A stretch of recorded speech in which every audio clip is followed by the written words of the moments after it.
And we're live, and I'm alone this week. I have no one. Usually, the not so secret wife is sitting right there next to me, and she's in Texas. I'm probably going to repeat myself about that because here's the deal with that: is that my wife usually helps me read all of the questions, and since she's not here, I can't. I might skip some on accident, and I apologize for that. So while I'm waiting to get into this. Let's do this. What is working for you this week in your first week back at school, whether that's meetings or maybe you still have off like I do. I still have off like 2 or 3 more weeks. There's a nice secret wife is watching me. Hello, love. So I'm wondering what is working for you going back and what is not working for you. I feel like there's always a surprise in the beginning of the year, like they moved your room, or you got some new technology, or you didn't get the technology that you were waiting for.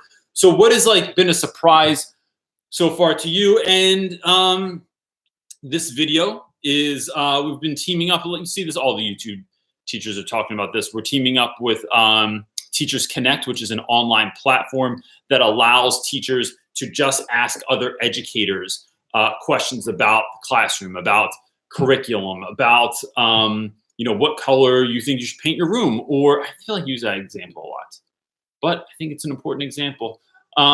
What to do with kids when you're not sure what to do with them, what to do, like what kinds of flexible seating are available for people that do not have a lot of money. So you go on Teachers Connect, it's completely free. You sign in and then you get you can follow different folks. There's I'm on there, Darren Nakahara's on there, Too Cool for Middle School's on there, Smarty Style, a bunch of other people. And so, yeah, it's worth checking out and seeing if you like it. And then, like I said, it's free and you can just log on and ask all the questions that you want. It's really kind of nice, safe place to be able to do that. What else am I thinking of? There are people sleeping over this evening. While my wife is out of town, my son has people over. Could get loud out of nowhere. Not really sure. And like I said, now that there are more people on, my wife is not here this week. And so I don't have anyone to read questions to me. So I'm going to try and do 2 things at once, which is not my strong suit. So that's kind of what I'm thinking of. Johnny, what's up from Los Angeles? I love Los Angeles. The barista teacher I see. Chloe's message got retracted. I don't know if that was her or if it was somebody else. What's up, Kate the Sleepy Teacher? I'll be seeing Kate in October. I'll be out in San Diego for I almost said a festival, for a conference out there. Amanda Teaches is on here, I see. Matthew, this is Matthew from Columbia. Quick question for Matthew. Matthew, what time is it in Columbia? I'm always interested in this. If you could put that in there real quick. With the new principal, we have so many new policies. This has been a challenging year already, right? So thank you so much for saying that, Monica. My opening question is this. This is what I would like to know, and I'm going to try and read through these if I can. What is been your, let's say your greatest, I don't know if I want to, let's either do what's your greatest challenge going back this year to school, or what has been the biggest surprise, good or bad, right? Maybe you got, I'm pretty sure I'm getting a nice sweet Promethean board in my room this year. Never had technology in my room, never had a smart board. The most technology we have is a light switch, which I have 3 of them, which is a pretty sweet deal. But I've never had to teach with tech or never gotten the opportunity. So I'm stoked to have that. But might get back on the first day of school. Maybe that thing's not in there because, we dream on a budget when we teach in the inner city sometimes. So that's what I'm wondering. Karen Howard from California. Chris Lynn. Hi, Reynolds. I've been watching you for a long time. I'm going into my 4th year as an English teacher. 4th year is a sweet spot. Chris, thanks for watching, first of all. But I remember 4th year feeling like I kind of knew something, right? I was going into it knowing something. Sweet Sloth. Saying, hey, Ron's Colorado 2nd-year teacher. Awesome, man. Love Colorado. I was just at University of Colorado a few months ago. Starting at a charter school. I love it, but it's challenging, says barista teacher. Yeah, charters are kind of funny. you might get into a really good one. Like I'm at a charter school and I like the one that I'm at, but I know a lot of other people that like it's not their jam. Matthew was saying it's 4:04 in Colombia. Awesome. Let's see. Mel M is saying hi from Vegas. I'm going completely out of order too, because like I said, my wife's not here. Mel C is saying, what's up from Vegas. Hey, if people have questions too, like go ahead and start dropping them in there, and I'd love to answer your questions. I feel like this is a high questioning time of the year because you're like, you know, just not sure what's going on in the classroom and what's going on in school, and like you thought it was going to be one way and it's being another. So let's figure that out. Megan Martin from Northeast Philly. What? I used to hang out in Northeast Philly, near like Fox Chase Cancer Center. My aunt and uncle had a place up there, and I loved it. When you grow up in Jersey, there's like one other dude that was my age on my block. And so we would play baseball with invisible players. And then when I would go to Northeast Philly, there were so many kids. You could have like full football teams from each side of the block, and it was awesome. EH is Canadian. Hey, from Canadian teacher in China. That is awesome. What are you teaching in China? I'd love to see that if I can get back to it. Hi from Georgia/Florida. Ashley, do you live on the border of Georgia and Florida? And Kimberly Wallback, hey Reynolds, did you have fun with the letter classroom and pocket full of primary? I did, yo. So let's tell that story real quick, because nobody vlogged it, and that was part of the reasoning behind it. But we're gonna do something together, I believe, in the next bit of time, right? So because we had a lot of fun. So I have both pocket full of primaries and because nobody has a real name, right? It's like, you know, God forbid I call her Michelle. So I hit up pocket full of primary and lettered classroom, and I'm like, yo, you guys just went to Miami together. And like a lot of other people, you're just not sure how everyone gets along, right? Especially it's like two biggest YouTubers, what's going on there. And I know both of them, and they're very, very sweet. And I did a video with Lettered last July or something like that. And her husband came and her two kids. Everyone was really great. Her kids were really nice to hang out with and stuff and fun. And we just really got along. But then, you know, life keeps moving. And so I was also supposed to hang out with pocket full of primary last summer and just like get coffee or something like that. So I finally saw that those two hung out. I was like, well, like we kind of live like in a triangle. I'm in Philly.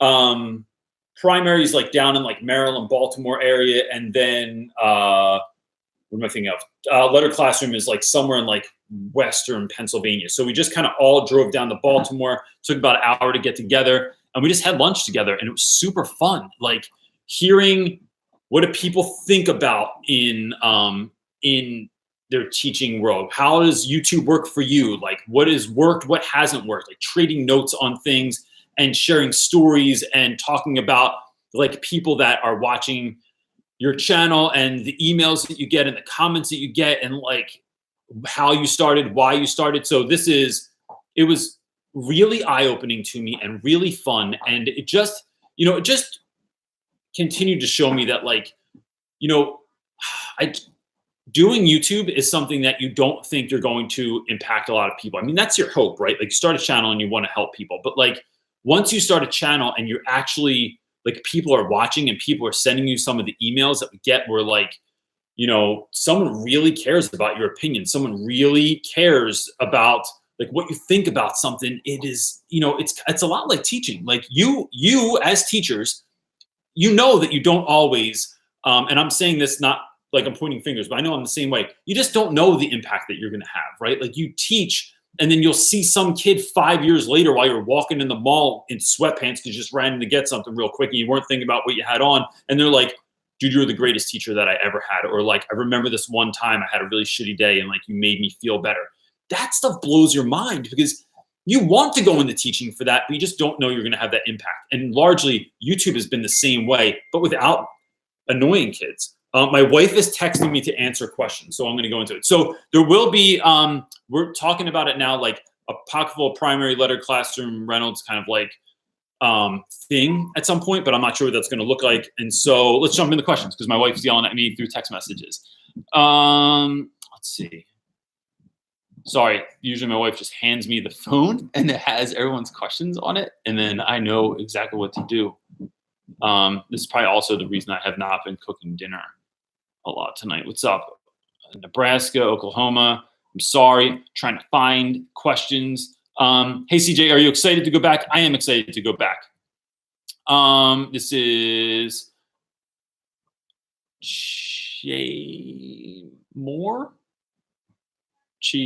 Chiani? I think I got that right. I'm going to pretend that I got that right.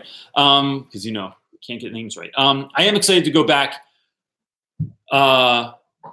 This year, I was so stoked for last year and it didn't work out. And then this year, and I've talked about that ad nauseum at this point, but like this year, I am going, I just want to help. I want to show up like I'm ready to help people, teachers, students, like have the best year that they can be. Like, what can I do to make this a special year, even if it's not directly helping someone, but like just creating like space where there's fun, where there's someone happy to be around, where I'm interested in other people, I'm interested in what's going on in their lives. And so I just think that that breeds an air and creates like a space where people are excited to be there. And that's my hope this year, is that I don't need to be like the savior, or I don't need to change anyone. I'm just going to try and like be the best version of myself, so that hopefully helps those around me like to have a good year. That's what I'm hoping for.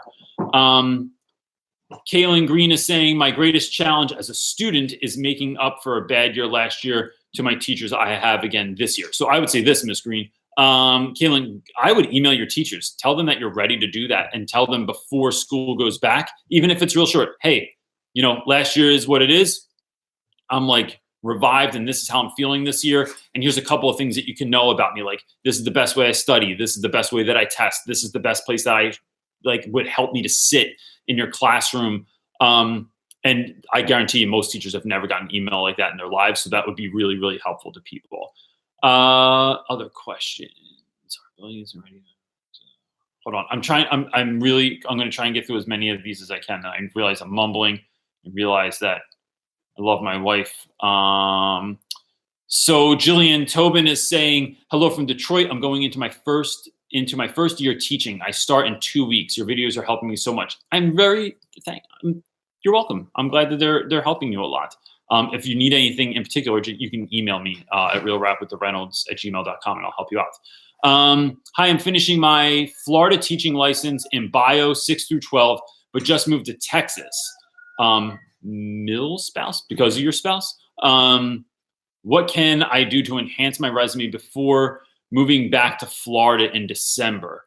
That's a good question. So here's my maybe this helps, maybe this doesn't help you at all, but I'm going to tell you my new idea anyway. I heard this term. I was watching like somebody recently. I think it was this guy, Jesse Itzler, who I've been reading up on. And he has this idea of the life resume, right? Instead of just because when you think of your business resume, right, you're thinking about how you can get into the brain of the people that are going to potentially hire you. And like, what would look good? Like, is it your master's? Is it, volunteering somewhere? But I have found that I do not have a master's. For all of you that do not know, I did not go right to college because I worked as a gas attendant, and that job was too enticing to me. So I was waiting for my buddy to go to college. So we skipped a year. I went to community college for a long time. Then my mom got sick and I wasn't sure what to do. And so then I ended up going to a 4-year school after that. Didn't do well in my SATs, was not a strong student in high school, do not have my master's. But here's what I do have. I have a lot of life experiences that I think if you do it right, they translate into the classroom. Like I've taught in Africa. I've traveled all around the world. I've had a lot of exciting experiences. I've volunteered a lot of cool places. I've met a lot of cool people.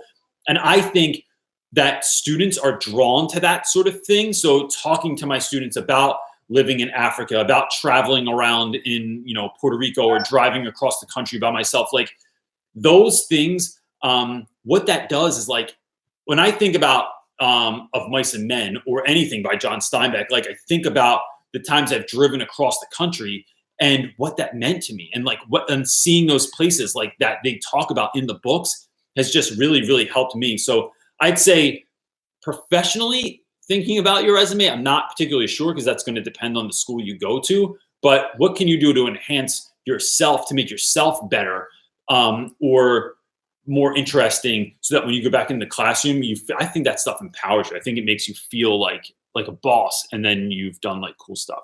Kimberly Wallback is saying, was told that I was no longer going to be substituting, but no longer, I was told I was going to be substituting, but no longer. Any tips on finding a new job? Kim, I would say, so it depends on where you live, but I'm doing a conference with this company called EdJoin in California, and I think they exist in other places too.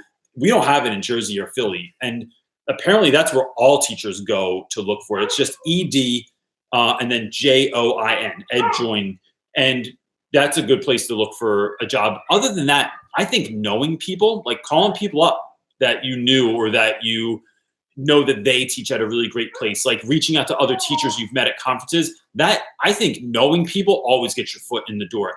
But then also for me, it's always going to schools that nobody else wants to teach at. Like when I got my job in Camden, I'm pretty sure that there wasn't a lot of other competition there. And there have been times at my school in West Philly where there's like, it's a hard time finding someone. Like you really can't find someone for any number of reasons, because you can't afford to pay someone. Like somebody wants to work there, but they can't work for that, little money, or they can't, there's just like not someone that's a perfect fit for the job. So I think reaching out to schools like that, teaching, let's go this way.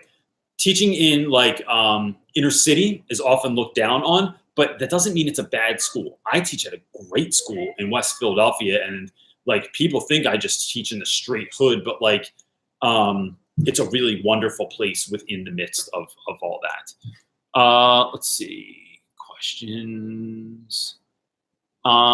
First year teaching tips. Jillian Tobin, I have a lot. I've made several videos. If you look at and I'll give you a couple anyway, but I have I have a playlist that's surviving your first year teaching or something like that. And then I made another video with the Lettered Classroom last July, and that was awesome. It's how to get through your first year, how to get through student teaching. It's a lot of that kind of information. I'd say one, don't wait to smile. I hate that rule. It's there's very few things that I am adamantly against that people say, because I think whatever works for you really is what helps. But that is one of those ones that's no, man, have fun from the jump. And so smile. And then I'd say also have fun. The job is hard. The job is difficult, and there's no way around that all the time. But if you can make sure that you're having fun, then it just makes the job a better place. It's somewhere you want to be. It's something you want to be doing. It's something you're excited about every day.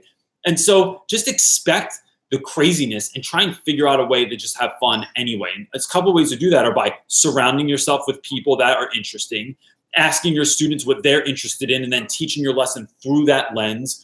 And then thinking about what would you want this class to look like if you were a student in this class, and not you now, right? Because you now might like literature a lot, and the kids are like, dude, if you try and make me read Canterbury Tales, I'm going to jump through the wall and run out of the building. But try and think about 14, 15, 18-year-old you, what would a class be? What would have crushed if you were in that class? And that's a really good lens to look at it through. And ask for help. I think that's the other thing. Shoot emails to any of these teachers that are on here, or any of the teachers on YouTube. I assume they all answer their email. I don't really know, but you can shoot me an email and ask those questions of things that you're nervous about without thinking about the fact that someone's too busy. Don't let them, they'll tell you if they're busy or not, or they just want to answer your email. Sweet Sloth is asking, what are you looking forward to this year? What's going to be your focus for improving your teacher self? So teacher self this year is, first of all, I'm always looking forward to my room. My room, I have some fun upgrades that I'm looking forward to because I just now realize I'm being in this room for a long time is what I'm thinking. And so I just like doing the upgrades. There's some funny stuff, there's one. It's so stupid. I want to attach a spider to my ceiling that I can lower with fishing string and scare kids with for no reason. I have a briefcase that I bought last year that has a light inside of it that you plug it in. You can open it up and it looks like the briefcase from Pulp Fiction. I want to set that up somewhere. I'm getting a Promethean board in my room, which is essentially like a gigantic it's like having a tablet on your wall. And I'm stoked for that. Because I went to the ISTE conference in Chicago and found out all kinds of cool things you can do on that. And then here's my other fun. I have a couple of other like fun, like just decor upgrades I'm doing, but I'm going to try and wrap my room in whiteboards. One of the ideas I've been reading about, especially with teaching young people, like teenagers, is having them up and add a board, right? So the key thing about this, you give kids a math problem and they're working at their desk. It's hard to move around and see what everyone's doing, and they can see one another so they can screw around and stuff. But if everyone's standing at a board, right, and they're writing at the board, you can see everything they're doing. You can see who's working and who's not. They are not looking at one another. Maybe they're standing next to someone, but they're not an eye shot of everyone in the room. And you can just kind of stand back and see what's going on and survey the classroom better. And that I'm looking forward to doing. That's a new trick I'm going to work out this year. And then I'm just going nuts this year. I'm going to try and have as many people as I can. I have some really great street artists coming in this year. And I'm looking forward to like going on a few new trips this year too. And really like reaching out to people that I'm not sure will ever answer me to go on a class trip, but I'm going to do it anyway. See if I can go see Gary Vee again. That would be fun. I'm working on that now, actually. The barista teacher is saying, should I make copies of Meet the Teacher letter to send home with my syllabus? I know it's a weird question, but new school and I'm terrified. I think, so I would say this. I would do it. I would say yes. And so I'm thinking about what do I enjoy as a parent. I don't know that I've ever gotten a Meet the Teacher letter from any of my kids' teachers. And so I think I would enjoy that, but maybe I'm just thinking about like, if you've ever seen my syllabus on any of my videos, I have a 1-page syllabus. Like a 1-page kind of Meet the Teacher thing could be fun like that too, where like they get to know little bits about you. It's not another form going home with a long letter on it, but just something kind of fun to look at. Or if you had something like on a school website or something like that. One of my ideas for this year also is I'm going to make a video for back to school night of like, here's kind of like the greatest hits of the last however many years that I've been at the school that I'm at now. And so instead of me just getting up and talking, it'll be set to music, and I don't have to worry about copyright, so I can use whatever music I want. And just showing like students in my class having fun. I don't have to worry about faces. I don't have to worry about permission from parents like I do for YouTube, but like a fun little video. And you could do that for your class also for back to school night. Even if you just make like a quick PowerPoint of like people's pictures and stuff like that, and things that you've done in the past. It's super easy. So Maris 13, the Strange, I don't, that's just a tough one. I can't say that one. Is asking, hi, the worst surprise I got is that my new science department doesn't get any funds because it's not a heavily tested subject. Go figure. Everything goes to math and ELA. Any tips on how to get materials from Texas? I would say I would write to companies. Here's what I would do. I would write to companies or DM them and like go on and find whatever company that you think is interesting and then DM them and tell them what your situation is. When I used to work for Home Depot in college, I found out later that sorry, my wife is texting me again. Kate, I'm not sure what to do with that situation. Maybe Jen, I can figure it out. Jen, Kate said someone's spamming. I don't know what's going on with that. But anyway, Home Depot has a fund set aside to help you raise, like to give money away. They have like a certain amount of money that they're supposed to give away every year. So a lot of companies have that. So I would just ask them and say, hey, here's where I teach. This is my situation. This is the situation, or like, this is what it looks like. Would you be willing to donate any materials to my classroom? Because I don't have anything for this year. And so see if that works. And, or do this also. I forget what that name was. It was the Marie. Marie, shoot me an email at realrapwiththereynolds. It's the old name. realrapwiththereynolds@gmail.com. And I'm going to reach out to my friend Cho, who's the science department head of my school, and see if she knows anywhere that you can get stuff from. So shoot me that email and I'll get that right to you. My wife is saying there's a lot of really great questions. Wife, if you see someone with a great question, could you just like shoot me a text real quick? Let me know what name to look for. Ella Jane is saying, I started the Biggest Loser competition at my school. 30 people signed up. We have teams and it goes for 12 weeks. Anybody have an idea for healthy lunches to take to school? I get those like 3 for $9 salads at Wegmans. It's Wegmans here in Jersey, but and they're awesome. Wife, I need help because I don't know what. Oh, here we go. The magical Monica is asking, cell phones are a huge concern at my school. A lot of teachers are using the calculator shoe rack as a place to place their cell phones. What's your suggestion on eliminating the distraction of students with phones? First of all, I don't let anyone have a phone on in my classroom ever, unless I give you permission. If I see it out, I do not make a big deal out of it. I should make a video about this. I don't make a big deal out of it. I don't say like, did I see your cell phone? Give me your cell phone right now. And you turn into like Lego Batman all of a sudden or something. Just say, yo, put it away. And then I don't want to see it again. If I see it again, then they know, like if I see it again, I take it and I hold it in my desk until the end of the period, right? If it happens multiple times, I either lock it up till the end of the day, or I give it to like one of the security guards at our school. Because sometimes I leave like I have to get out of the building immediately because I have to pick up my kids. So if they have practice or if like they can't get to me right away, it's there. What I'm not trying to do is like punish someone. I would never hold it overnight. Like kids need to get home. They need to be safe. Their parents might need to reach out to them. But nobody ever in the not even 13 years, because cell phones haven't been that big of a deal then. But like since cell phones became something that pretty much everyone had, I've never ever had a kid whose parents like couldn't reach them because they didn't have their cell phone in school. Like, you know, it's usually just them texting their friends during the day. And if they do need it, like I will even let them text their parents and say, hey, I got my, like after class, come see me real quick. Text your mom, tell her that your phone got confiscated. If she needs anything, she can hit me up or just hit you up at the school, right?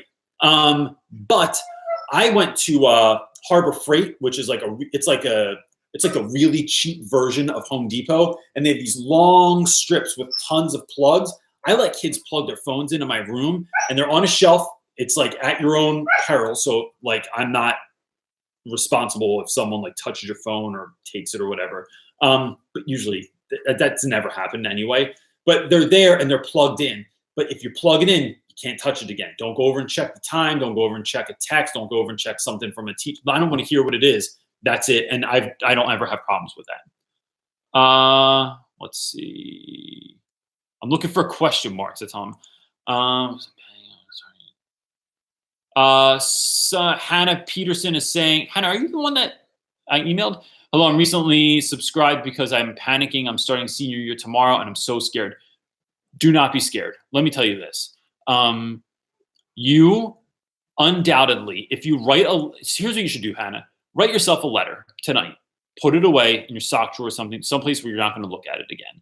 And then in a year, I want you to take it out and read it. Write down all the things that you're nervous about, all the things that you're scared about, all the things that could go wrong, right? There is a technique called fear setting. And what you do is like write down the worst possible thing that could happen. And at the end of the year, I guarantee you that it doesn't get to that place and that you'll look back and you'll realize that the things you were worried about never even came true. Like most of the things you were so scared about never came true. And it's a really good way to remind yourself the next time you get really scared that like most of the things we're the most concerned about never actually happen. So that's what I would do. And yeah, it'll be great. It's senior year. It's going to be awesome. You're going to look back on this and it'll be a great time in your life. Maybe. I mean, my senior year was great. Let's see. Thanks, Kate, for doing that. I see what you're talking about there. Abigail is saying, hi, I'm teaching 9th and 10th grade world literature, 10th grade English, and U.S. American history, and 7th grade American history. How do I keep from burning out? Whew. First of all, let's take a moment and just, so in case you feel, because sometimes schools will give you schedules like that, and they look at you like you're crazy because you think it's crazy. You're not crazy. That's a crazy schedule. That's an enormous amount of things to plan. Here's what I would do. I would, one, steal things. My wife doesn't like that I use the word steal, but do not recreate the wheel. Look for curriculum online. Ask other teachers what they do. Like, try and get as much stuff that's already been worked out so that you can use it on the front end. When looking for things online, I do two things. One, I always write DOC after anything I'm looking for. So like 7th grade American history curriculum, DOC means you're going to get a doc. I know that sounds simple to a lot of you. I did not know this, and I had no idea that this was an actual thing. But then you get a document that you can change things on, not on like a PDF where like you can't always change those or like figure out a way around it. What is the dog doing? He sounds like a humpback whale over there. And he has a bone under the couch. Well, guess what, buddy? Mom's not here this week, so I'm gonna have to wait. I also would do, look, I put great in front of anything, like great lesson plans for this. Look up unit plans, look up curriculum maps. All those things will give you like really good stuff that you can look up. I think also I would do, I would look at, what am I thinking of? Don't recreate the wheel. Oh, see if there's anything in those classes that you can overlap. Like maybe something you're teaching for one class on one grade level is something you could teach in another class at another grade level, right? Like, you know, so even when I taught like 9th and 10th grade literature last year, like I tried to overlap some of my lessons so I wasn't creating two completely different things all the time because that can burn you out. So I was teaching 9th grade literature, 10th grade literature, and then the history of hip hop last year. And that's a lot of different stuff, those three things. And you're doing more than that. So that's what I would do. And then maybe even hit up my girl, Too Cool for Middle School on YouTube and see if she has anything she could like push you towards, since she teaches history and English, but that history component might be able to help you out. Let's see, my wife is texting me questions. So next question is Burnhouse. L. Burnhouse is saying, what do you do when you feel like other teachers or administrators don't like you? Oh, wife is sending me that. Gosh, that's such a good question. Because, you know, isn't it something when you want to be the best teacher, right? You show up, you are ready to give it your all. You come in the right spirit. You're even dressed like you care, because we know some people don't dress like they actually care, right? You just go to Walmart. And so you're ready to go. Your room is on point. You even went the extra mile and put crazy stuff in your room. All your worksheets look amazing and they're like designed well. Your plans are well thought out. Your PowerPoints are amazing. And then somebody doesn't like you. Somebody doesn't like you because you don't have as good as stuff. Or they don't have as good a stuff as you, or they didn't have the time to decorate the room like you, or they didn't the kids are gravitating more to you than they used to be the cool teacher. But now, how come you're not the cool? Like, how come you get to be the cool teacher now? And I have dealt with this enough times that, I think the way that I deal with it is that you surround yourself with people that do care. Right? It's one thing to say, don't worry about those other people. Don't worry about what other people think. But we all know, we care what people think, right? It's like, it's a thing you have to get over. But I think the way you get over it is by surrounding yourself with really good people that care. They're going to help you. And don't just surround yourself with those people and then shit talk everyone else, because you're creating the wrong, I'm going to say you're creating the wrong type of energy. Sounds like I'm from Southern California with, and it's a little woo-woo, but like surround yourself with those folks. And And even if you have to do that with folks online, right? Like find people on a site like Teachers Connect or Instagram or YouTube. Find people in the comment section and like help them out. What the hell is going on with this dude? And why is he messing with my stuff? Hold on. This guy is being too much. And I'm trying to help people out here, bro. All right, and then we're gonna report you also later, bro. There we go. All right, so that's one thing I would do. The other thing is have something planned outside of. No, that's not a good answer. That's not a good answer at all. Here's my other thing. If you just keep doing crazy stuff, awesome stuff, you keep doing things like caring for the students deeply, you will eventually just be known as that teacher, right? So like I've done enough weird shit in school that like, in a good way, that like there was a time when I used to get yelled at for blowing bubbles in the hallway, right? And now, but not by administration, but by other teachers. And now everyone just like, oh, there's tape in a child's hair. It was probably Reynolds, right? They don't like get mad at kids. There was one time I stuck a pencil in someone's hair and they didn't even know, and it was hilarious. But like, I just think just keep doing what you're doing, and that's my short answer for that. But like, I know what you're talking about. And do this. If you want to email me and ask me that question, we could talk a little bit more privately about the particular situation. I can share a bit of my stuff too. Next question is Ashley Harold is saying, have you had a student who brings others down, and what do you do about it? I call them wet blankets. I would say, I don't have that quote up here anymore. There is a quote by Gregory Boyle that says something to the effect of like, when you try and help others succeed, right? And help them to be the best that they can be, right? You can see, right? And so this is, if you have a kid who brings everyone down, if you try to get close to them, what will end up happening is, who cares if they succeed? What you're doing is you're creating community. There's a partnership there. There is someone for them to count on. And the longer you do that, I think what we end up doing is we end up seeing the things that people do to others, not as, they are not just trying to be hurtful to be hurtful. I think that it comes from a place of pain. And I think that if you ever, let's say it this way. If there's a kid in your class that is the worst, right? I tweeted this the other day, I think. If you get to know their story, I guarantee that their behavior becomes understandable. It does not become condonable or acceptable. It just becomes understandable. So like when you find out that, I've had students in the past where like,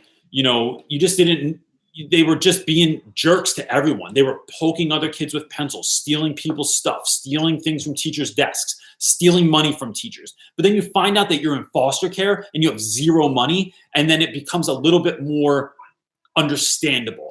Kids that I find out are arrested because they were selling drugs or something like that. And then you find out later that like, yeah, it's because they didn't even have sneakers. They have one pair of shoes that look old and nasty. They don't have, there's no food to eat after school. They got to keep mooching off of their friends all the time. So that kind of stuff is like, it helps you to understand where kids are coming from. And that's what I would do. I've in the past even given kids detention, and their detention is to eat lunch with me every day for a week. Bring them lunch, bring them a snack, and then just talk about regular stuff. Not school stuff, right? Like if they want to talk about that, you can, but like, where do you live? What do you like? What movies do you like? What did you grow up? What's like your best memory from childhood? Regular old shit that you talk to kids about, and that will build this relationship, and you'll begin to understand where they come from. And then that makes it easier to deal with, because they become not just this horrible human being, but like someone that's just trying to figure it out like the rest of us are too. Let's see what else the wife is sending me over here. Let's see, wife. I got Super Rockin' Rosie. That's a great name. Good job, Super Rockin'. That's like, feel like you have a good handle on like who you are. Would you recommend new teachers to join their local teachers unions. So I'm not a good person to ask about this. I've never been in a teachers union, and I've never been in a union at all, and I've almost had the opportunity. But I think here's what, and I'm not going to talk bad about teachers unions because I haven't been in one, right? I feel like if I was part of that crew at one point, and then I could have a little bit more of a say. But I will say this: a lot of folks, I think, use that idea of like we're in the union as a reason to not do things. And I'm not saying that for certain. Like maybe you're in the teacher union, you could be the greatest teacher of all time. Some teachers I know were in the union and they were fantastic, went above and beyond. But what I'm saying is like anything, whether you're in a teachers union or not, that's going to give you an out is a bad move. So like this, if you want to go to the gym every day, right, and you want to be a better person, hang out with a better quality of people. And I just think that like, I don't know if that's a good answer either. I don't know. I think I'm stumped. Maybe somebody else has an answer for this, but I would just say I'm not for it or against it. I think it depends on like once you're a part of something, even a school, finding the best people that are involved and how are they using that system for good, right? So like if you're going to join it, I would find people that are like doing a really good job as a part of that and then be a part of their crew. Tracy Pinter, what's up, girl? Is saying any suggestions for staff activities to do outside of school besides meeting at a bar? Because that's always my answer, I realize. My district is tackling culture and climate this year and staff morale. So as just a teacher, I have people over my house all the time. I think when you see somebody else's house, when you see where they live, when you see them interact with their spouse, with their children, there's something about that makes them a human being, right? It's like if you went to any of your students' houses and saw how they live, what their room looked like, what their house looked like, how they interacted with their parents, what they eat for dinner, I think it would be really informative in a good way or in a troubling way. I think that here's the thing, anytime you spend outside of work with your colleagues makes that relationship stronger because you have something other than school to just talk about, right? And you're building bonds that are going to last longer. Do me a favor. Do you have a question for me? Can you first get under the couch, whatever the dog is barking at, because he's making me insane. I don't know what he's looking for. And then you can do whatever you're asking me for, you can do, because I'm in the middle of something. That's the kind of answer you want as a kid, right? I think we've gone bowling. We find things that no one's good at, right? Like no one's good at bowling except for one dude, Hasty. But everybody else sucked, and it was just funny. We went to like a putting range and like just hit golf balls. I suck. I'm like Happy Gilmore at the beginning of the movie.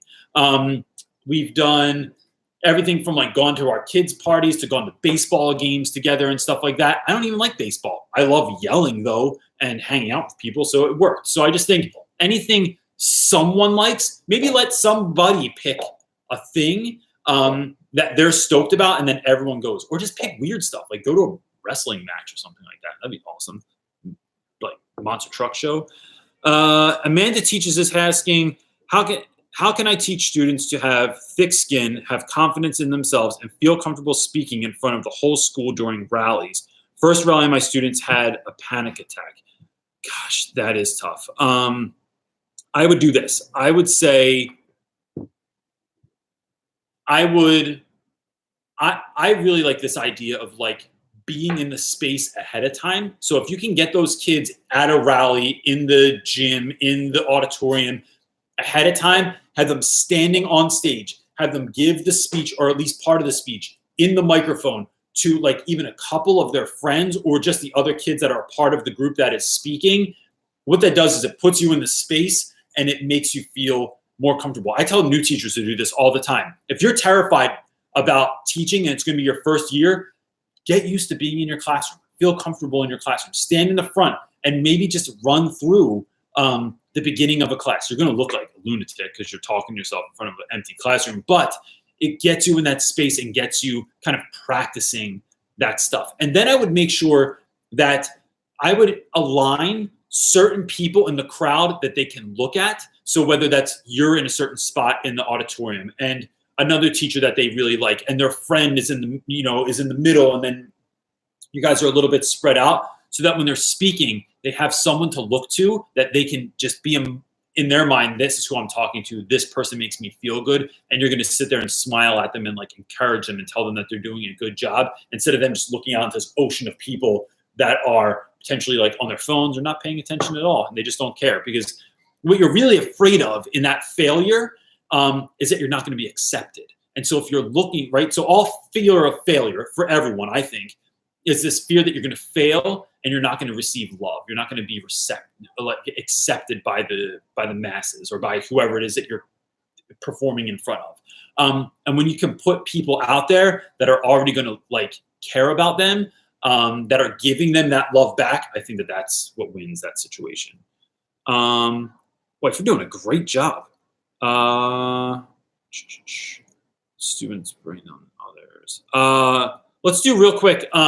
This is so on Teachers Connect this week, which is the company that I'm in partnership with here, that I'm teaming up with. Someone named Richard asked, I am a veteran teacher and an administrator, but I really want to hear from teachers. What do you want from your administrator? So that might be interesting if anybody else wants to just put in the comments, what do you want from your administrator? I mostly want someone that is going to give me the autonomy to do what I want to do. That's someone that's going to treat me like I'm a professional. So we had a new principal last year, and so he was, and I can't speak to that because he's new and he's trying to figure it out. And like, I think you do the best that you can. It's your first year. I wouldn't look at myself as a first year teacher and think like good or bad. You're just doing it.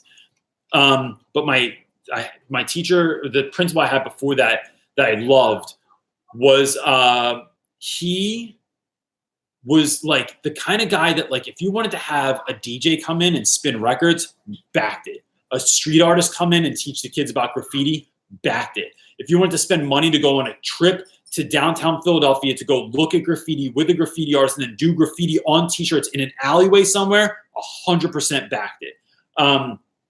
Wanted to teach a different book because you wanted to confront rape culture or cultural bias in America, backed it. Like nothing was off the table. No conversation, no book, because he treated the teachers like they were professionals. And I think that for me, that is the thing I want the most, because then that makes your job fun. It makes like someone's not micromanaging you. They're not looking at why you're doing what you're doing. They're just saying, doing good work, keep going and keep doing it. And then that inspires you to try crazy fun stuff and to love coming to school every day. Audi 93 is saying, I think that's Audi 93. I was hired to help our students become better writers, but then I was told to solely focus on summary writing. Do I manage doing what I know is best for the students without stepping on toes? Oh, so here's my, let's say this. I would not tell you to straight out, because I don't know you, and I don't know your school, and I don't know your admin. Maybe they're smart. Maybe I don't know any better. Maybe they know you better than you know yourself. I have no idea.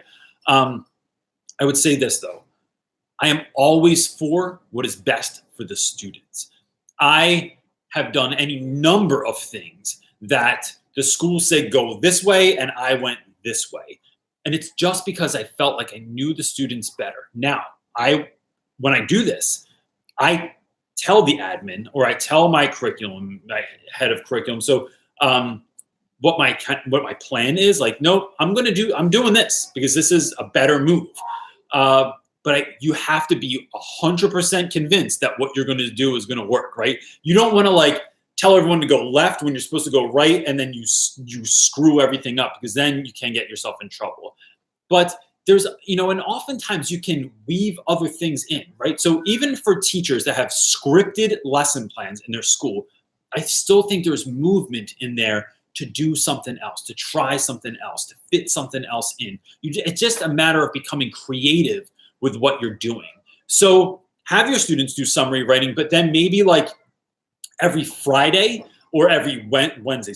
Tuesday's supposed to be the most productive day of the week. So maybe every Tuesday, you do like a different writing assignment that you think is a good idea. They hand it in, you give really good notes back, and then you can hand that back to them later, and then they work on it next Tuesday or something like that. So you're actually giving yourself the time to really put in the post work on that assignment. So, I just think I'm always about what's best for the students, but don't just take what you're given. Do not just listen to an administrator because they told you to do something. Just be willing to have the conversation, but the conversation can't look like always you putting your foot down. I think it comes down to like, here's what I'm seeing in my class, and this is how I think we should move forward. And see what they say back. If they say, nope, we want you to do this. Well, I'm just interested in why. Like, why is that a good idea? Because maybe you know something that I don't. And I'm willing to listen fully and not just think about what I want to say next. I'm willing to truly listen. And what that does is it creates a communication. You often in life, right here you go.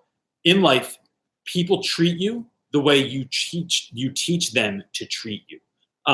So letting those folks know that like this is how we're going to be communicating going forward, I think is just a good move, and they will respect you for it. Alex Raythert is saying, I loved your toxic teacher video. You motivate students all day. What are some of your techniques to help to motivate fellow teachers? I think the weirder, the better.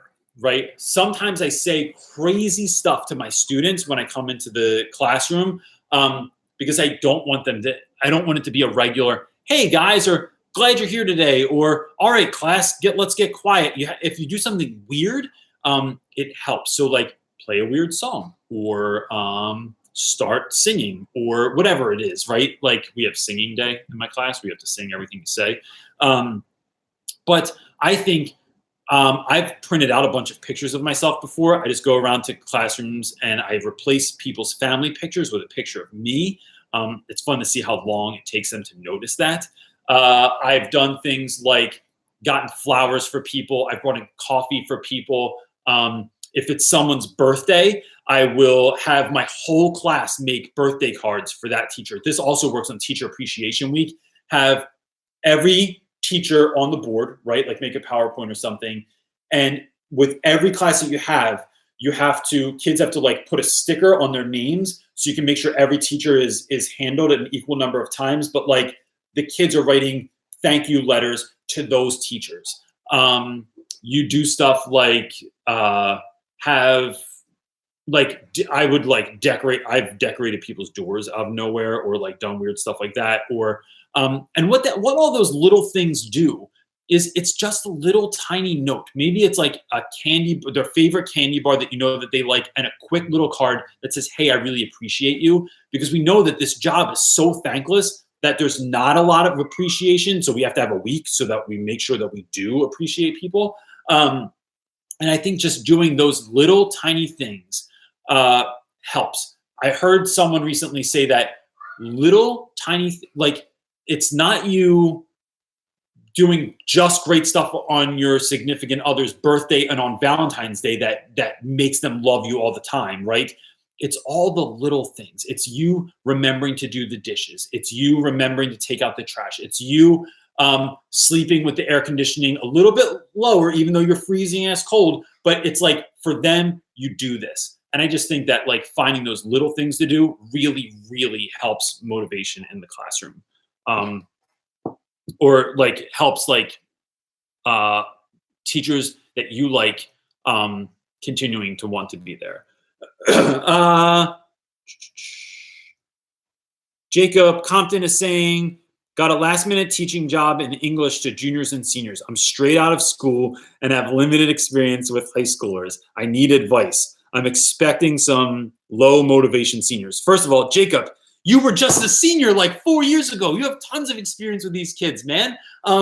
So, and I don't say that in a way to like, sort of like, I don't know, like bring you down, but like to empower you, right? Like, remember what it was like to be a senior. Remember what it was like to be a junior. Seniors act like they don't care, but that's because they think they know everything. Hit them with some stuff that they don't know, or teach through a lens that they love.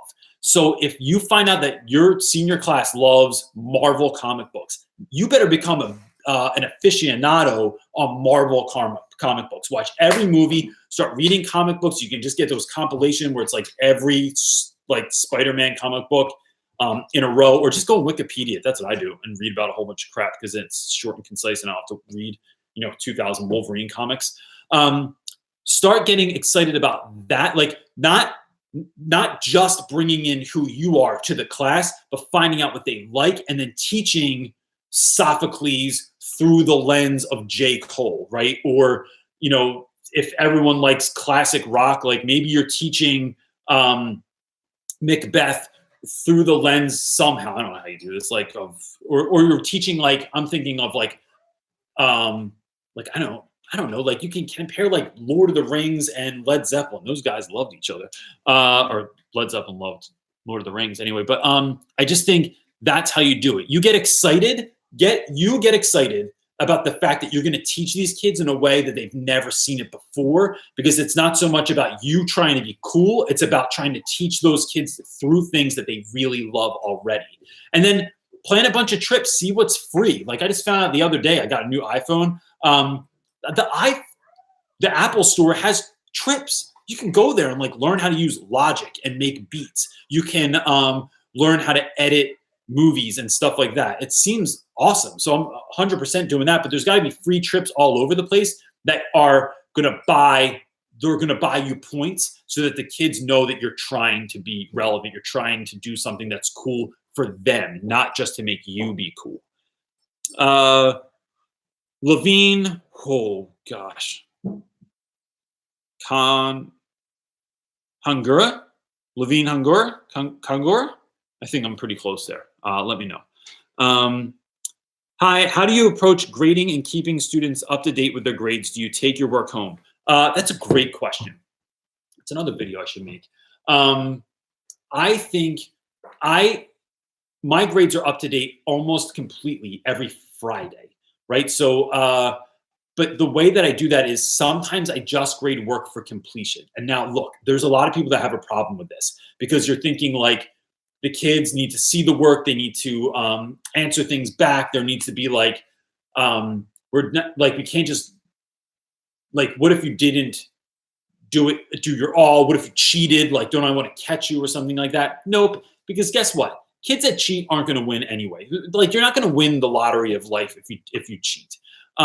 I give points for every week, participation points, 20 points a week. I give 4 points a day, right? So that is you're doing the work, you're answering questions and participating and all that stuff. And if you're fooling around, I can take points off. If you're late, you lose a point to my class. So that's something that I do.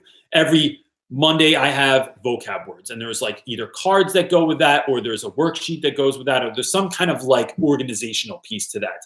And then that's another grade. And these are grades that can go in immediately at the end of the day. You're walking around with your phone, your iPad. We use PowerSchool, which is an online grade book. I can plug that stuff right in as I'm walking around checking them. So it's not something I'm collecting and ever putting in later. It's going in real time. And then participation grades go in at the end of the week. So I try to keep up with it. Here's the other thing I'm going to tell you, man, this is going to get me in trouble with some teachers. One, a great thing for participation. Other thing, sometimes you just throw something away, man. And I know that people don't like that answer either, but when you have this much work and it's going to take you 3 weeks to get it back, handing things back late, like more than a couple of days, does not generally benefit the students. They forgot about that assignment. All they're looking for is the grade at the top. So I want to grade something quick. I want to have it back fast. And then I want them to do the corrections. I'm not just giving you something back and it's done. I want you to correct it. I want you to fix it. I want you to make it better, because life is all about revisions, right? It's always about what did I do? What was the effect or what was my outcome? And then how can I one up my outcome? And that's what you want to do.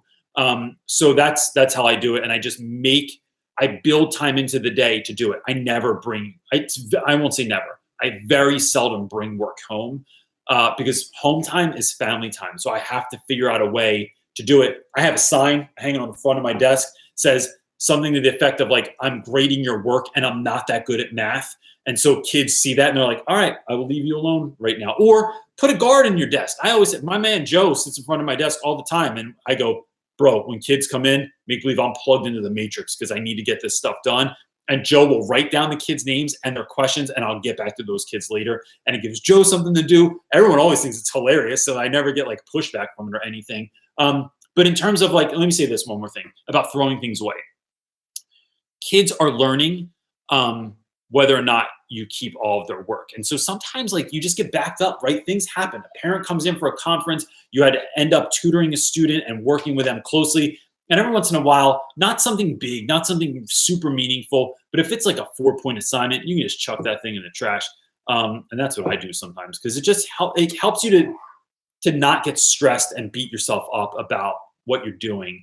And yeah, or have kids grade each other's stuff, like have peer reviewed things. I think that helps a lot too. Let's see. That's a great question, though. Thank you very much, Levine.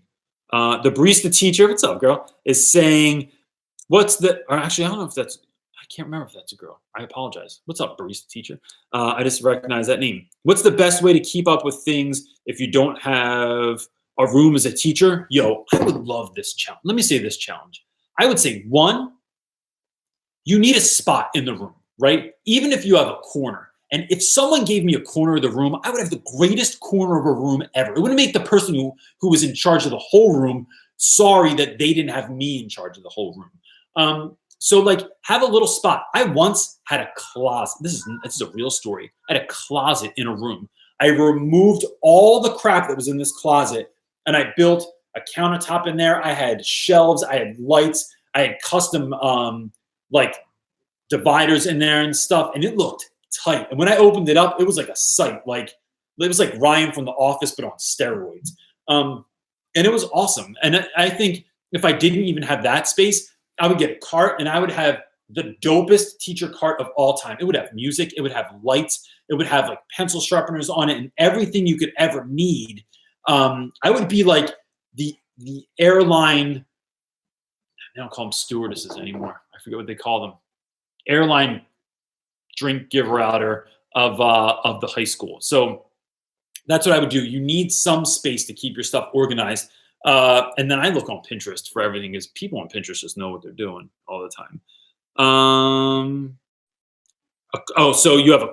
barista. Okay. Thanks, wife, for making that note. A cart or just a backpack. I would rock a cart. I'd rock a cart in a heartbeat and just make it super cool. Like you could you don't even have to go to like Lakeshore, go to like Harbor Freight or go to Home Depot and find like a cool cart that like mechanics keep their tools on. So you could have like different like trays for different grade levels. I label everything. Like, so all of my drawers in my school are completely labeled or everything's outlined. So you know where the scissors go, you know where the ruler goes. And then you can have kids help you put stuff back and they know exactly where it is. So that's what I'm thinking of. My wife's cell reception is ending. Let me make sure that I'm not missing. All right, let me look on here. Okay, wife. Flight attendant. Thank you, Rebecca and Ted. I forgot. Drink giver outer. Yeah, I can't remember their name. Let's see. Here, let me say this while I'm looking for another question. And I see one. I'm going to answer your question in 1 second, Sandy. I think that if you look at any challenge you're given in school, you got the shitty room with no windows in the basement of the school. You're on a cart. You share a room with like the worst people in the world that like their room looks like a mental institution from the 1800s where it's just like white walls and it looks like, they're about to put padding up or something like that. There's something about just deciding that it's a challenge and just making it the greatest possible. So like what I want to do one year, they gave me, there's another story. I got the tiniest room in the school. Like there was a room that was this big. They told me they were going to cut it in half and the room was going to be my room. My side would be this side. Dope. Because I was in the basement. I had no lights. That was another true story. But when they divided it, I walked into school that year and I got this much room. No kidding. The other guy ran to rebuy, jerk. Got this room. I got this room. They didn't even give me a light switch. The other guy's light was motion censored. So if I was in my room and he was off that period, the light would suddenly go off in my classroom. It was like slightly, it was hilarious because it was so absurd. The room was so small, I could only have 3 to 4 desks going back at a time before I got to the end. And you know what I did? I made my room the greatest room ever. I took the light bulbs out of the ceiling so that I didn't have to worry about the lights going off anymore. I hung my own lights up.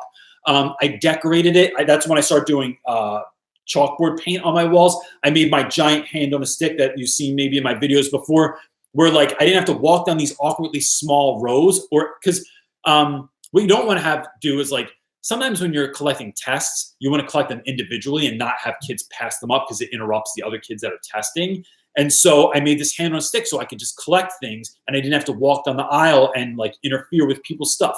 And it just made my room the best. What I wanted was the Mr. Miyagi effect. If you ever watched the first Karate Kid and you look where Mr. Miyagi lives, he's like in the back of a junkyard. There's oil fields around. His house doesn't look particularly attractive. But when you walk in that backyard, it is tight and it makes you like, oh shit, I didn't expect this when I walked in. That's what I always want my room. Even if I had a corner, even if I only had a desk, even if I had a closet, even if I had one wall, it is going to be the best ever. And I just think that that's a really fun way to look at it and go, all right, what are we doing this year with this kind of weird spot that I got?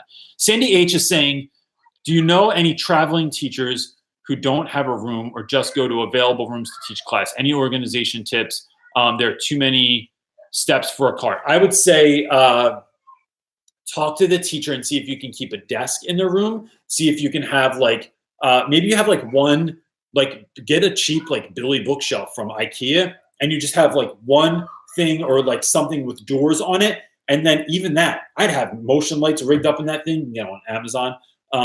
Their batteries censored. That's all my lockers in my room. I have little lockers to keep stuff in. When you open them up, the motion sensor comes on and you have light in there and you don't need electricity. So that's what I would do is like maybe like one of those giant metal cabinets, or go on Craigslist. You can always find shelves or carts on there and just have one little section of the room carved out that's just for you. And you can leave as much stuff as you can in there so that you're not toting everything around all the time. Let's see. Kate, you're doing a great job because I don't know who this dude is, but like he's doing a number on us tonight and I can't even pay attention. So, you know, bro, there's better ways to get attention. I'm sure you are a lovely person and I'm sorry that you're feeling like you have to put all this nonsense on here all the time. But you know, best to you. Let's see. Rebecca Waltz is asking, I realize I'm over. I'm going to finish in like the next few questions or something. And if I ever don't get to your question, I know people get pissed off and I apologize for that. And I'm sorry, I just can't get to all of them. Please just shoot me an email at realrapwiththereynolds@gmail.com and I'll answer any question that comes through.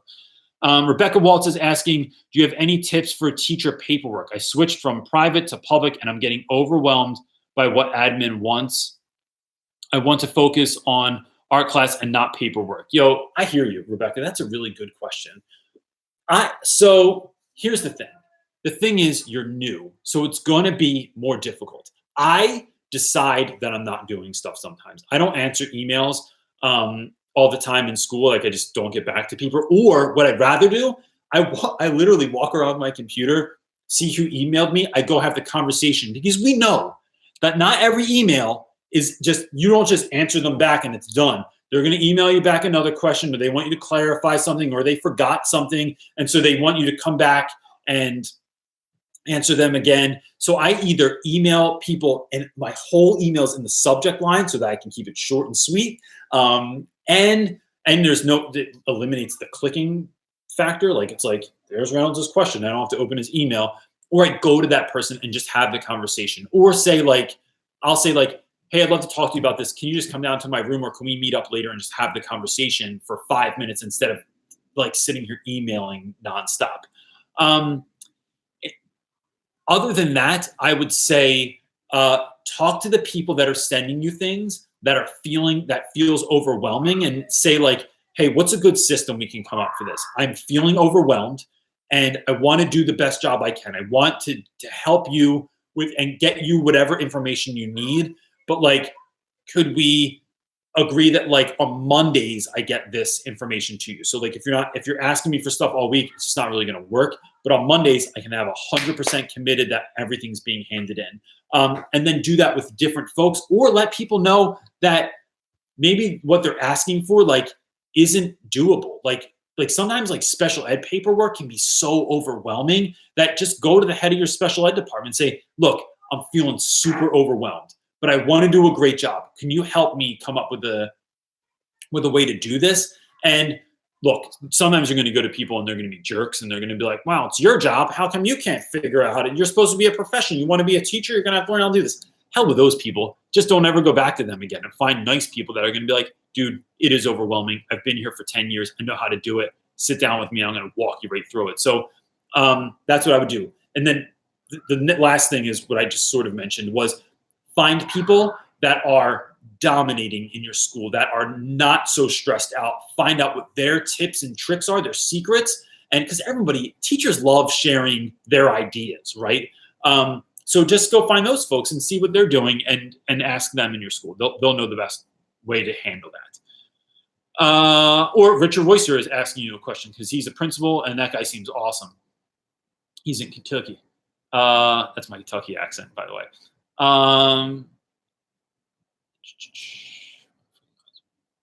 So Leo Elliott is saying, I'm changing my name this year and I emailed my teacher, but I'm afraid my classmates will make fun of me. What should I do to make sure this doesn't happen? Leo, let's talk about this. Let's talk about, one, who gives a shit what everybody else thinks, right? And that's easier said than done, but I'm going to say it anyway because it's still worth saying.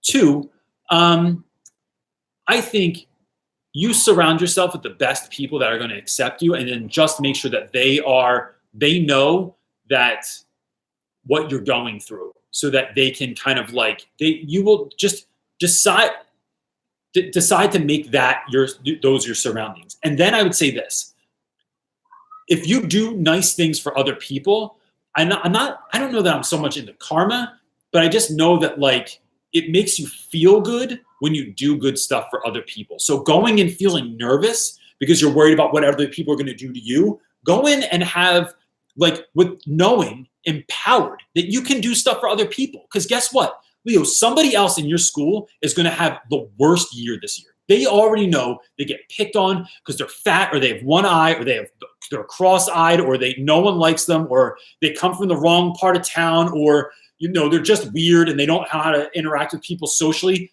Go find that kid and help them to have a good day, and that will 100% impact how you feel about your life in general. And then you're not waiting for what everyone else is going to say or do. You're just like going in there sorry, I almost cursed really bad. I'm getting heated about this. Because you're a boss and you're going to handle shit and treat people in a way that's going to make your whole school better. And then they're going to go, damn, that guy's kind of amazing. Like, he even changes his name. Like, that guy gives zero shits. Look, he just helped like that kid that like no one ever talks to, and not to belittle them, not to make not in some kind of weird way, but like just to be a good person, I think is a really great idea. So good luck to you, man. I think that's a cool idea and my mom would have killed me, but I got my wife to change her name. That was such a dumb ending to that rant. Let's see, who else? I'm just going to keep going. I know we're long this week, but like I see a lot of questions on here. How do you learn to study? Hannah Peterson is asking. I think here's the thing, Hannah. Everybody learns differently. What you need to do is find a teacher that knows, that can identify the type of learner that you are. So I think there are websites and there are programs online that you can find out what kind of learner you are, and then that is going to in turn help you. So I know for myself, like I do note cards a lot, and so when I was in school, I would read the front. Like I would have so say vocab, right? For me, word on the front, definition on the back helps me remember. There's something about that helps me organize that in my brain. Writing very clear notes helps my brain process what's going on. Doing helps me more than hearing. If someone just tells me how to do something, I can never do it. That's why YouTube's the greatest. Because last week when my toilet broke, if someone told me what to go into the back of the tank and how to pull out the parts and what to put back in and how to do it, dude, I'm going to listen to 3 words you say and have no idea what the hell happened after that. But if I can go on YouTube and find someone that's going to walk me through step by step and they're doing it and I'm doing it, then I can learn, right?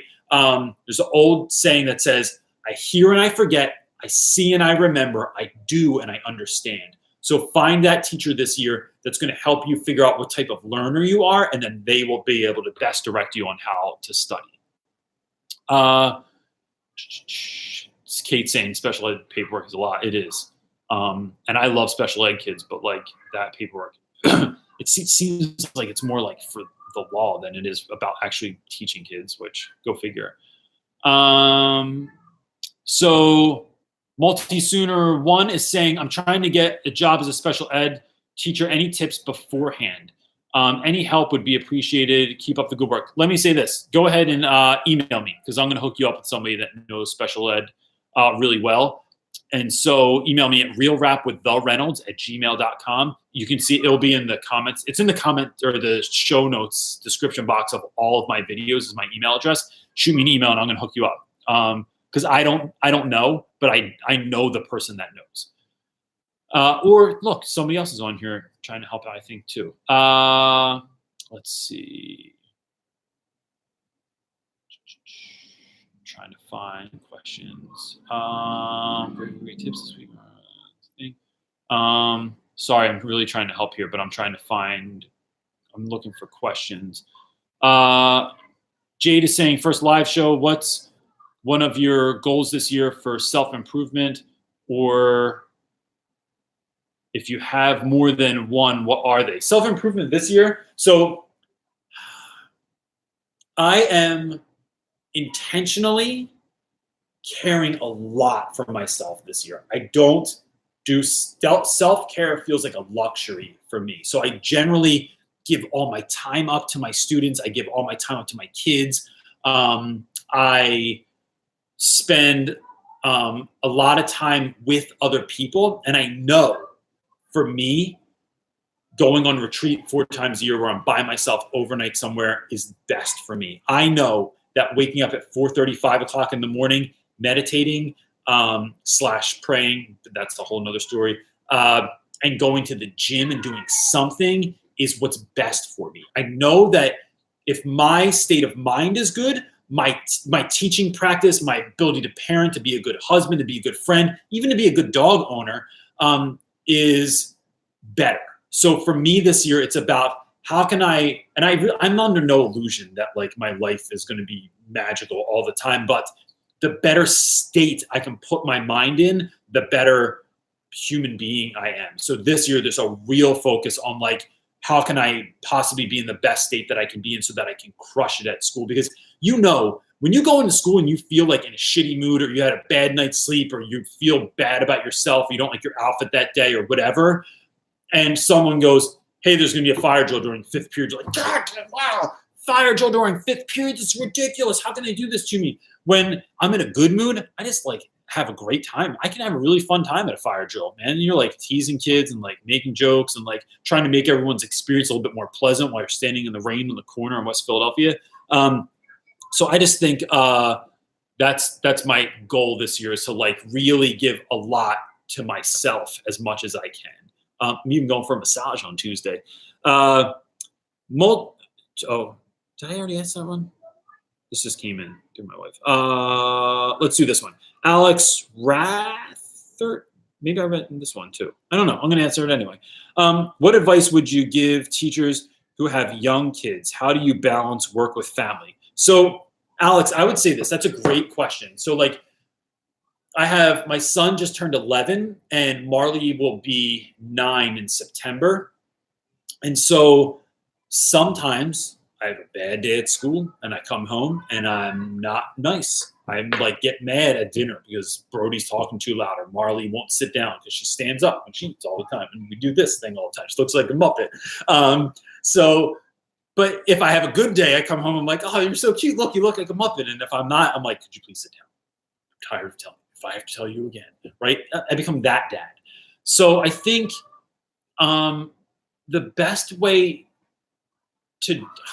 I think for me, the best way to do that is, and look, I don't know what your level of spirituality is or woo-woo-ness. Mine's pretty high. But I go home and I stop listening to music on the way home. I listen to podcasts or audiobooks that put my mind in a good place, right? Something that's going to kind of lift me up or make me feel think about my situation differently. If I do listen to music, I try to be I can't listen to when doves cry on the way home, even though it's a great jam, because it doesn't put me in the right spot. I have to listen to the right kind of music so I'm feeling better when I get home. I do stuff before I walk through doors, right? In general, I pray.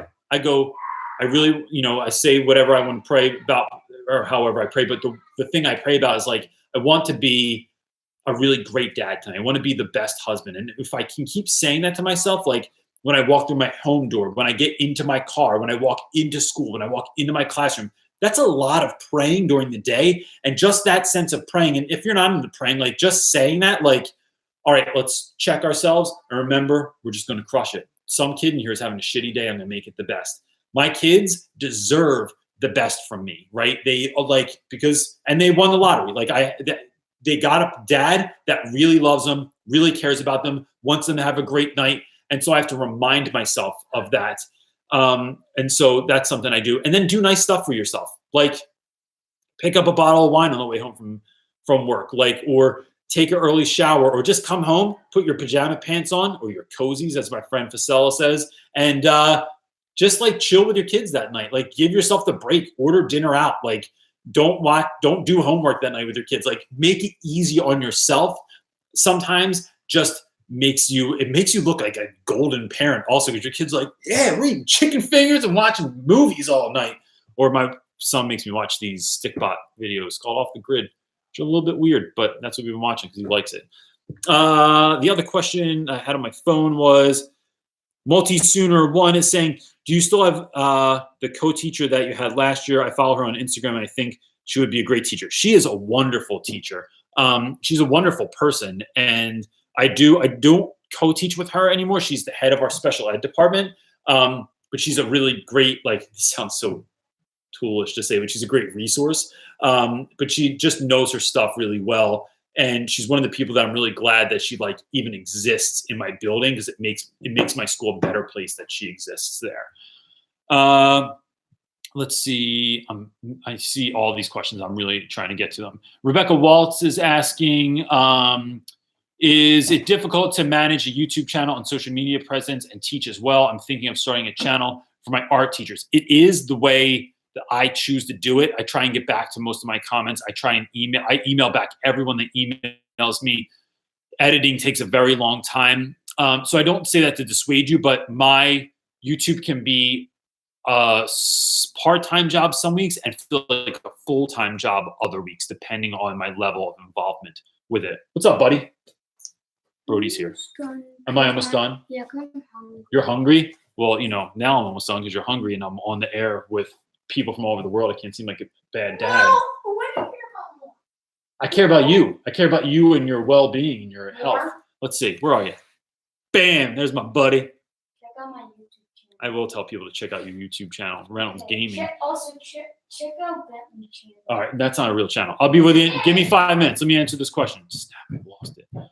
So that's my short answer for that, Rebecca. Amanda Teaches is asking, best team building activities to do in class to build community in your classroom. I don't do team building stuff. I do. I say good stuff about kids to other kids. Kids are talking about, I don't know, when I go back to school, they'll be talking about, I don't know, some movie. There's Brody and Grayson's over there somewhere. You can have the phone. Yes, go ahead. So I would say, let me finish up. We are going to play Fortnite. So we are, I think, individually matching kids up, putting kids in the right groups, helping kids walk through the steps of what it looks like to build a relationship, for me, works better than a game or something like that. But if you have someone that flies under the radar, someone that is not a strong presence in class, Maybe do something in class that they're really good at. Like they're really good at drawing. So make one of your activities like a Pictionary thing, or you're creating a poster or some kind of piece of art, something with an art component as a part of the class. Maybe if someone's really good at writing rhymes, you have them write like a poem or a rhyme as part of a project. So what you're doing is finding things out about kids that they excel at and then spotlighting those things, and then the rest will work itself out. Let's see. Let me do a couple more because my son's starving to death, apparently. We were out all day at this Lego place. What do you do over the summer? I work YouTube stuff all summer, hustling. And I love it. I like work. So I don't do well with time off. I get very, very bored. And it depresses me if I have too much time off. I like to be busy. I'm just trying to see if there's any that I missed. And then I'm going to dip out of here. What is one thing that you do? This is Wendy Swanson. What is one thing that you do during your first year of school that you discover was a waste of your time and effort? Gosh. I think that's a good one to end with, I guess. But what is something that was a waste of my time my first year teaching?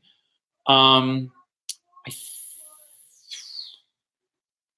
don't, maybe part of me wants to say lesson plans, but it's not. Lesson plans are super useful, and you have to be able to do them so that you can know what you're doing. At this point, I don't have to do lesson plans anymore, nor do I really feel the need to do them. I can just write lists and outline everything, and I don't have to go into detail because I know all the standards off the top of my head and stuff. I think if I could change that question a little bit, here's what I would do. I would have gone a little bit crazier my first year in terms of, I would have, if I thought, oh, that would be a good idea, I wouldn't then want, because your next thought is often like, yeah, but I'm going to get in trouble, or like the principal's not going to like that, or the parents aren't going to like that. How do you know? You don't know what they're going to like. So try it. And if you get in trouble, just say sorry. And I'm not talking about like putting your kids' lives in danger, doing something insane, but like, if you want to turn your room into like an art exhibit, if you want to create, like build a stage, which I actually did one time. I had kids that had a lumber delivery to my school, and we built a stage. That's a whole nother long, crazy story. But we built a stage, and then we performed on the stage all year. It made every time someone got up to read in front of the class fun, because you got up, we had lights hanging from the ceiling, you stood on the stage, and it made it super fun because you were there. And like, we just kept decorating and painting the stage differently. It was on wheels, so we could move it around the classroom and move the classroom around every once in a while. I would do more of that. I would do more crazy stuff, because it's just going to make it more fun for you. And when you're having fun, the kids have more fun. It's kind of like when you go to a concert and whoever's singing, if they don't look like they're having a good time, it makes your class suck. It makes the concert suck. But if someone looks like they're up there, they're smiling it, they're giving it their all, they're loving this job, it makes everybody else around them go like, damn, this is awesome. That's what makes the space awesome. And you don't have to be an administrator to do it. You can just be a teacher. You can be a teacher. You can be in first year and just change kind of the whole chemistry of the grade level that you're teaching, because you're stoked to be there. And it's not just because you're a first year teacher and you don't know better, which is what people always try and tell you. Like, oh, well, you're in the game a while. Hell with that, man. If you're in the game a while and you don't even like the job anymore, just leave. You're going in to change the world, and you're going to do that with the energy that you bring to the job. So just do those things that you just dream about doing that you think are fun. Guys, thanks so much for joining in. We've been at this an hour and a half. My son's starving, so I'm going to go feed him. Listen, anyone that I did not get to your question, please shoot me an email, realrapwiththereynolds@gmail.com. Takes me a little while to get back to all of them sometimes, because I make little videos for everyone that I send them back to, because I don't like typing. And next week, this will be hopefully slightly more efficient because my wife will be here, and she will be able to help me again, because I clearly am inept at being able to do more than one thing at a time.